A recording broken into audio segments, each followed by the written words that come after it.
Greetings and welcome to another edition of The Pedal Shift Project. The Pedal Shift Project is a series of conversations, thoughts, and experiments on bicycle travel adventures. From tips and tricks to ideas on how to ride your ride, let's shrink the world by bike. Show notes and more are available at pedalshift.net, and you can email the show at pedalshift@pedalshift.net or text me at 202-930-1109 and check Pedal Shift out on all the socials as well. Hello, everybody, and welcome to the 421st edition of the Pedal Shift Project. My name's Tim Mooney. Thanks so much for joining. On this edition, how'd I do with my 2025 bike adventure goals? I am here to tell you, it's not been a great year. I had a bunch of things happen that definitely were not awesome this year, and you know about some of them. You already know my dad passed away at the very tail end of 2024. We'll count that in 2025. And then my mother passed about 8 months later. I was dealing with a lot of stuff. And as a result of caring for her in her final months and all of those things, it got in the way of a bunch of the different things that I really wanted to do maybe, but actually was curious. How did it end up impacting my overall goals that I set at the beginning of the year? And at the beginning of the year, I was looking ahead to things because having just lost my dad, I was like, okay, I'm going to do the thing that's a memorial ride for him. And I also had some other ideas for rides as well, and that kind of created the list that we did all the way back at the beginning of the year back in January. Let's just go through them. The first of the goals was celebrating the plans that I had already made and taking care of yourself, or taking care of myself to make it all agree with each other. So did I hit that goal? I'd have to say, as I said, 2025 was a tough year, and it was really tough for finding space for adventures, but overall, I ended up doing 3 total rides. At that time, I had 1 ride that was planned, and that was the whole idea about celebrating the ride that I was already planning. But then I managed to fit in 2 additional rides in the front half of the year, and with 3 total rides. And it was all more challenging than I expected for each of them, because each of them ended up having a way of going sideways, which you all got to experience as we did the tour journals. Of course, the first one was Florida, and the Florida trip was challenging just because it was so windy and I was not in good enough bike shape because I had been not taking care of myself at the end of the prior year. But I still was able to make something good out of it, and I enjoyed all of that. The next ride, of course, was that supposed circumnavigation of Lake Ontario on the e-bike, and we know that was doomed from the start, and I didn't even know it. And then with the e-bike not functioning because of one small little thing that was easily correctable, that actually saved me from committing to an e-bike ride that was doomed from the start. And so I ended up having very bike-adjacent adventures and did the whole trip around the lake, and that was actually fun. One of my more nice memories of the year. Went sideways, but still pretty good.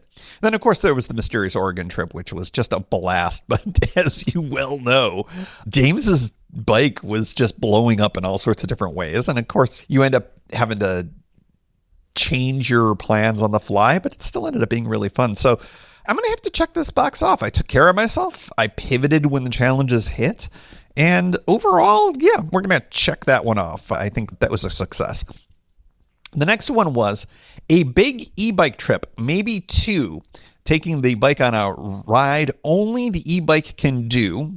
So, for instance, extra distance per day, twice as fast, looking at a push west and maybe north too. I think we've already covered this in a lot of ways. A big e-bike trip, maybe 2. Okay, did not do 2, but I said maybe, so I won't get the bonus points, but I did do an e-bike trip technically. It was a ride that only the e-bike could have done in theory, but ultimately it, of course, didn't end up working out. It would have been really interesting had I did start the trip and found myself at that brick wall.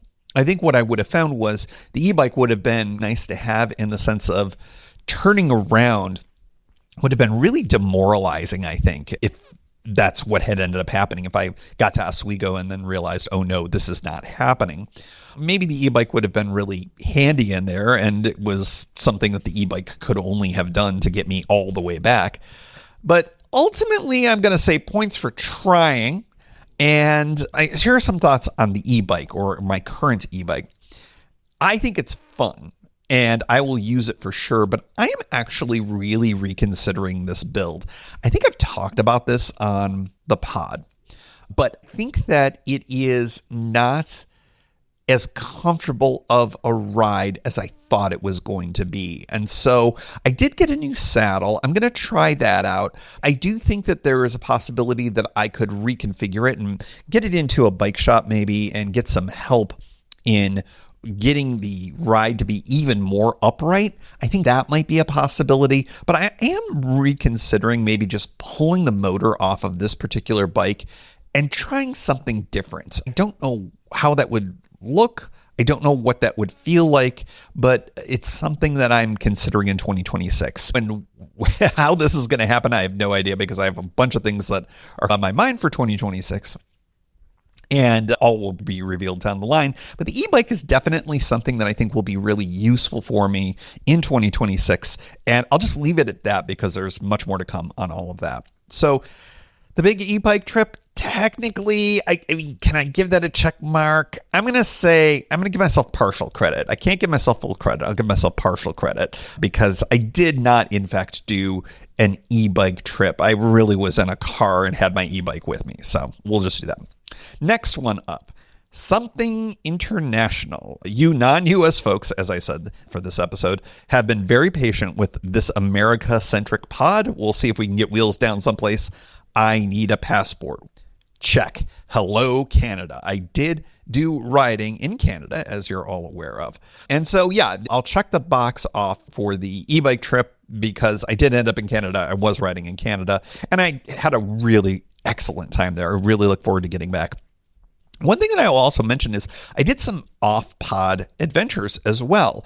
I did a little European adventure. I was in Ireland, Northern Ireland, and Belgium. And although I didn't do any bicycling there, I did do a ton of walking and exploring. And that's something that I might be talking about a little bit more for 2026, that some of the bike-centric adventures, I may be doing some non-bike-centric adventures and potentially bringing them to the pod. I think that it will allow myself to go to additional places and maybe add in some additional types of adventuring that's in there. Something I'm thinking about as I've gotten more into walking lately. And it's not to say that I'm going to set the bikes down. Absolutely not. The bicycle is too much of a part of my life to let go of. But for purposes of other adventuring, there's a lot more that you can do without a bicycle, or a bicycle is only a component of it. That European trip that I did was certainly one of those types of things. And it gave me more ideas for other things. And that might be something that we'll revisit in 2026 and beyond. The international goal, we're going to give that a big old check. That's a check. We did it. We did it. I did it. But we did it. You were along with me. Next up was the West Coast. A West Coast tour. This almost is a joke for me to even put in as a goal. But yeah, I said I'm going to do a West Coast trip, and probably Pacific Coast, and probably during the summer. Check. Did the mysterious Oregon trip, and it was a lot of fun. And I almost think that it would be foolish for me to say that I would do a non-West Coast trip in any given year. I think it would be difficult for me not to do that. And I think Oregon tends to be a place where I really like to go. I think, and we'll talk about this, of course, in the early 2026 episodes, but I think that there's certainly much more that can be done on the West Coast that can include Oregon and add things on top of it. There's things to talk about that, and we'll get to those later, of course, as well. So West Coast, check as a goal. Let's see. I believe the last one is something I just got done talking about, and that was more bike-adjacent adventures, exploring someplace where a bike gets used, but it's not necessarily the full focus. I think the first thing that I would say is this seemed to be more of a theme than I ever expected. We'll start off with the e-bike adventure that ended up becoming really more of a bike adjacent adventure. I did a lot of traveling. I circumnavigated the lake. A bike was a major part of it, and that's great. I think there was exploration involved. I got to do Wolf Island was a great example where the bike was really awesome. I got to see parts of the island that I just wouldn't have driven to. And so that was really good. Europe, as I talked about before, although that was not a part of the podcast, it was a great adventure, but that was really not bike adjacent. The closest I think I got was in Dublin. I walked past a few of the bike shares and briefly considered hopping on them, but just was enjoying the vibe that I was having with exploring the city by foot. I do, however, have some 2025 to go. I have a small adventure coming up in a few weeks that is absolutely out of left field in terms of location. So we've got a brand new location. It wholeheartedly checks this box, and I'm going to give it a check on this trip alone. And because this is a short episode, I thought that it would serve as a minor preview of an episode that's going to be coming in a few weeks. And so here we go. The location is a first for me on the pod. It is not in the continental United States. That gives a little bit of a hint. It is in the United States, however. It is not Alaska. It is in Hawaii. I am going to be going to Honolulu in December for a couple of different reasons, but one of them is this. I am going to be in Honolulu for about a day, and my intention is to do some type of bike adjacent adventure where I will be exploring Honolulu, either Waikiki, Diamond Head, there's an arts district, there's a whole bunch of different opportunities that are there. And the reason why I don't want to commit right now is because I'm going to do what kind of feels the most awesome in the moment. There's a whole lot of stuff that is in that area that could be explored. I talked about the arts, there's history, there's scenic natural beauty, and I'm also really intrigued with the local, I can't remember if it's a light rail or if it's a commuter rail. I guess it's a light rail that's in Honolulu now. And so there is a possibility of going to Pearl Harbor and utilizing the bike and that light rail as a piece of all of that. And so lots of different possibilities. And in fact, if you have an idea, if there is something that you would like me to do, please feel free to reach out pedalshift@pedalshift.net, because I am intrigued with all of the possibilities. I have basically an entire full day. I am not a super beach guy. The idea of being at Waikiki and just hanging out at the beach all day is some folks, that's your jam, that's your vibe. Getting a nice fruity drink and just lounging all day, that is great for many people. It is not for me. So I'm going to be doing something a little more adventurous. If you've got an idea, please feel free to share. pedalshift@pedalshift.net. Now, I will say, given the current state, I'm recording this in early November. Given the current state of the closed federal government here in the U.S., we are now at a point in time where it is starting to have an impact on our airspace. And as I'm sitting here right now, we're a couple of days into the first official cancellation of flights as a result of this government shutdown. I don't know if that's going to impact my trip. We will see. There have been all sorts of different flights that have been canceled. Nothing that's impacted me so far for work travel that I've had. But it is entirely possible that a flight from the East Coast to Seattle or from Seattle to Honolulu could be impacted, and it could push things off.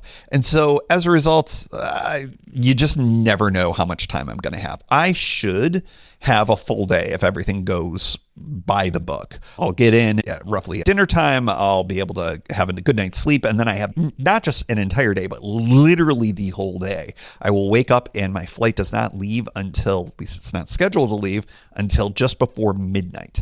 I have a ton of time. Unless something gets rescheduled or rebooked. Who knows? My return flight home could be the thing that ends up getting pushed back. So maybe I get more time and maybe this bikey adventure becomes even more of a thing. I guess we will see. But I'm not going to commit to any particular adventure at this point, but I do know research abounds, and you know how I love me to do some research. I don't think I'm going to do an actual preview episode for this other than what I've been yammering about here. But I do think that it was fun to be able to share this with you in the context of this, hey, did I hit my goals? Because it feels like that here we were going to be in the final month of the year, and this will feel like a definitive check, like a real checkbox in terms of this goal. Hit this goal unintentionally with the e-bike tour getting scuttled. I love the fact that this is a trip that is going to be much more intentional about this. And sometimes goals get achieved unintentionally, and sometimes they get achieved intentionally. And it's always better with intention, though, isn't it? I'm really excited about it because it's a fun little side quest. It's a fun little adventure. I've not been to Honolulu or Hawaii in a very long time. And I know I didn't do it by bicycle the last time I was there. I think I was a teenager. Yeah, I was definitely a teenager, and I am definitely not that now. So I'm excited to be there in my adult years and to integrate cycling into it, learn a little history, learn a little bit about everything that makes Honolulu so spectacular and the folks in the great state of Hawaii such spectacular folks. So that is it. I would say that overall, given the craptastic year that 2025 was for me personally, and you know what? I will have to say, from a podcast perspective, I'm so thrilled that I was able to lean on it to be able to have something in my life that had some stability. And that was really nice to have. So in a lot of ways, I have all of you to thank for that, because if you didn't listen to the show, I wouldn't have the podcast to give me that stability. So thank you. But overall, I feel really good about how I was able to still do great bicycly adventure things. Bicycly, is that a word? We'll make it a word in 2025. And what it does is it makes me want to redouble my efforts for what 2026 is going to be. I will say, at this time of year in 2020, in any given year, by early November, I've already got an idea for not just an idea. I usually have my first tour mapped out in a way that it's largely set up. I have to tell you this right now. I don't have that at this point. I think that early next year is going to be in a bit of flux for reasons that you'll learn about later. But I don't have my winter tour set yet. I have an idea for it, but I don't know whether or not it's going to be able to be pulled off. So in many ways, I think that next year is going to be as much of a play it by ear year from the jump compared to years past. One thing that I will mention is that I think I had mentioned at the end of the Florida trip that I wanted to take a break from Florida for the winter tour. That is definitely going to be the case, unless there's a massive change. And I suppose I should say I reserve the right to change my mind. But I think at this point, sitting here right now, you can rest assured that you can hold me to what I had said, that the winter 2026 tour will not be in the great state of Florida. I'm going to be taking at least a year off on all of that and doing something different. Where that will be, I'm still unclear on. Stay tuned for all of that. But wrapping things up, I do think that 2025 was, as I mentioned before, spectacular in its own way from a biking perspective. And I'm really glad that I was able to enjoy these adventures as a way to get away from all the things that were not so hot that was going on. And that's what these adventures are all about, aren't they? They're about doing something that feeds you where the rest of your life maybe doesn't, or it either fails to, or it's working against you, or something along those lines. So I think that's a good takeaway for me, that these adventures are the things that kind of help me keep going and help me be able to stay grounded. And definitely going to keep doing them. Looking forward to the goals and the goal setting in early 2026 and just seeing where that takes me. I'm going to have to start thinking a little bit more about that before we get going. In any event, thank you for joining me on the 2025 ride. We still have plenty of episodes left and obviously at least one more adventure to go. And I'm really excited to bring you along for the ride. Thank you for joining. You can find Pedal Shift at pedalshift.net for more great bicycle touring content. You can hear the Pedal Shift project through Apple Podcasts or your favorite podcast app. Opening music courtesy of Jason Kent off his self-titled album. The track is called America. Check out his band Sunfield's latest release, Mono Mono, wherever cool music is available.